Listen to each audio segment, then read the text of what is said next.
Earlier today, I spoke with South African actress Nomzamo Mbatha. We talked about making her American feature film debut in the Coming to America sequel and what it was like for her actually coming to America. Good morning, Your Royal Highness. My name is Mirembe. I will be your royal groomer. Please, allow me the honor of trimming your most precious hairs. The ones atop your head, say. Precious head hairs. Okay, all right. Nomzamo Mbatha, welcome to the Daily Social Distancing Show. It feels good. It feels good to have somebody pronounce my name and surname very correctly. I practiced for a very long time, just so you know, okay? It was like, I sat the whole day, I was like, Nomzamo Mbatha. And then I practiced, yes. And I just sat there and I was like, I'm gonna practice. How are you? I'm so good. All the more better for being here. Oh, are you kidding me? Are you kidding? This is an amazing day for me because not only do I get to celebrate you as a fellow South African, I get to celebrate your success in the most successful movie of the year, the movie that broke Amazon Prime, Coming to America. Congratulations on not just being part of the biggest film, but also being one of the breakout stars. I mean, do you ever take a moment to think about how amazing that is? Eddie Murphy, James Earl Jones, Arsenio Hall, Wesley Snipes, you know, Leslie Jones, Jermaine Fowler, and so many people are like, man, that Nomzamo, she's amazing. It is crazy. It is crazy. I mean, honestly, it's been an out-of-body experience for the longest time, but I think you would be able to let me know, how to, go about this Hollywood thing, because having to call Eddie Murphy Eddie, yeah. When Eddie came onto set, or Arsenio, and it's not Arsenio Hall or Wesley. So yeah, it's been an amazing journey, honestly, and a very incredible out-of-body coming together, like a full circle moment for me.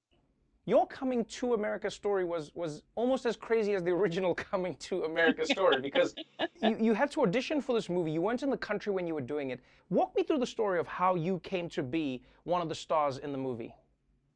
So it's crazy. I'm in the UAE. I literally flew from New York to Switzerland to the UAE. By the time that I'm in the UAE, I'm supposed to fly back to South Africa because I'm supposed to go and host the South African Music Awards. Yes. Right. I get a call the night before my flight from my agent, and he says, you want to be in the room for this one. You can send a self-tape, but you want to be in the room.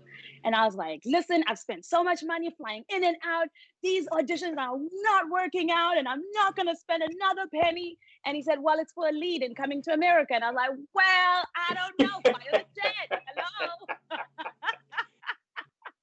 So I literally changed my flight from flying out of Abu Dhabi to South Africa to a new flight from Dubai to LA. And so I canceled that and I drove from Abu Dhabi to Dubai, caught a flight from Dubai into LA, and I made it onto the offices of Leah Butler, and I did my audition.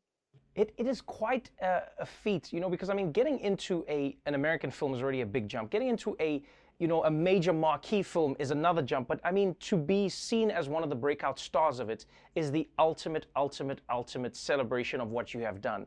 And, like Eddie, for instance, even said, he's like, you have the most authentic accent. He's like, he loved how you were doing the thing. You play Jermaine Fowler's barber in the story, and the love interest. And what's cool about the story is you don't know which way it's going. You're like, are we gonna stay in Zamunda? Or are we gonna go back to America? But here you are in this world. Was it interesting for you when you were getting the job? Because I mean, a lot of people don't know this, especially like Americans. They just go to other countries and they work.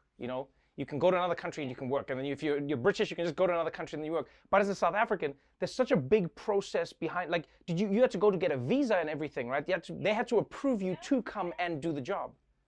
I mean, first of all, you are coming into America with a tourist visa. Right. And then you move from being a tourist to being somebody that's employed in America. So it's a whole process. I mean, I remember even when, I got the call to make it back to the States, it was like, you need to come back, you need to sign papers so that we can give you, your official O1 visa and go back to the embassy in South Africa to have that visa stuck in your passport and then come back. Let me tell you, I was like, I really genuinely deserve this movie because I've worked really hard for it. Did anybody say anything to you at the visa place? Because I remember one of my favorite things about the process, Americans don't realize you do this. So to everyone who's watching who doesn't understand, this is how it works for a lot of countries around the world. If you're going to come work in America, you can come in for the interview, and then Americans can accept you for the job, but then you have to go back to your country so that Americans in your country can stamp your passport and put a visa in your passport so that you can come back to the country, which is America, so that you can get the job. And what happens in between is you get like, you meet some of the most interesting people in the process. So on my side, I'll never forget the guy who was working, you know, immigration. He looked at my visa and he's like, yo man, your visa says you got an O1. And I said, yeah. And he said, man, O1 means you the best of the best. I said, well, I'm just good at what I do. And he's like, nah, O1 means you the best. You like the Michael Jordan of what you do.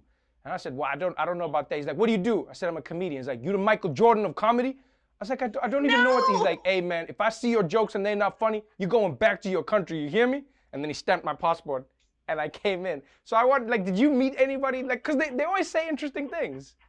It is. I'm thinking right now, I'm cracking up because I'm thinking, you got a threat and I had a threat as well. Because she saw my O1 and she said, it says Paramount.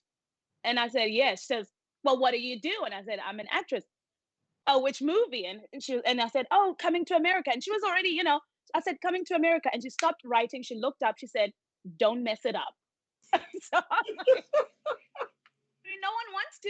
No, we want to make a good movie. Movie's on your shoulders, girl. You don't. If I'm watching that movie and I'm gonna come find you and take your passport and go. You're going back home. Please don't. Please don't. I like it here. No, it's only been a success story. It's been beautiful. People have been celebrating you back home. You know, everyone's excited. They're just like, oh, Nomzamo, you've done it for us. It's a new journey now, and I know it's scary and it's a crazy time to come to America during a pandemic, but you have dreams, you have hopes, you have aspirations. What are you hoping to do now that you're in this new world, you know, building on the success from South Africa into the US? Honestly, just to continue to do the work that I do, to continue to work with the United Nations, the Refugee Agency, to continue to make more films. Right now, I want to get into producing as well. I think I'm in that space, just like that creative. What are you doing for life though? Like, because this is a question I love asking people who've just come to a new country. Like, so do you have any favorite things you do in LA? Do you have like, because it's pandemic plus a new country. So what is your like normal life now? Do you have any normal? You know, honestly, when you come to America, I think you've said this before about the eating. So there's the first couple of months of just eating and thinking that it's not going to go anywhere. And then you want to go home and everyone says, my goodness, America is so good to you. Your cheeks. So I try not to eat a lot, but also, you know, I love chicken sandwiches. I didn't think I'd love chicken sandwiches as much as I do. I enjoy chicken sandwiches. What's the most American thing that? The crossing of the street was kind of very hard for me in the beginning. Honestly, You looking the wrong way? Yeah, definitely. I was trying not to die in America. It's very expensive to transport a body home. So there was just those kind of things that I was going through. But I honestly, it's very hard to come into a new country as a person who's on the other side. Yes, so I had a lot of culture shock, but there's a lot of learning as well. So I mean, what do I do? I haven't hiked. I haven't done the normal touristy things. I haven't gone to the Hollywood Walk of Fame, so you know, I'm taking it slow.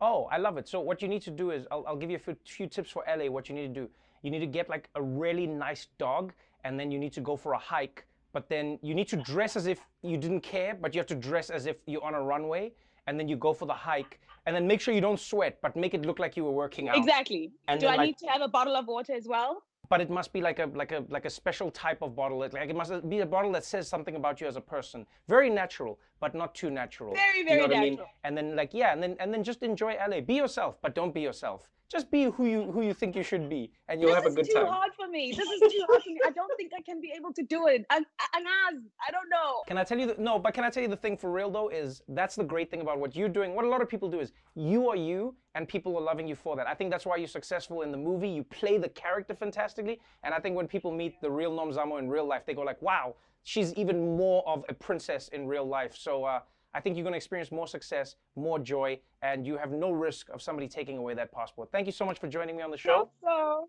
much. And I can't wait to see you when the lockdown ends. Yes, please. Stay safe, okay? All right, bye. And we're so proud of you. I have to say that, okay? Yes.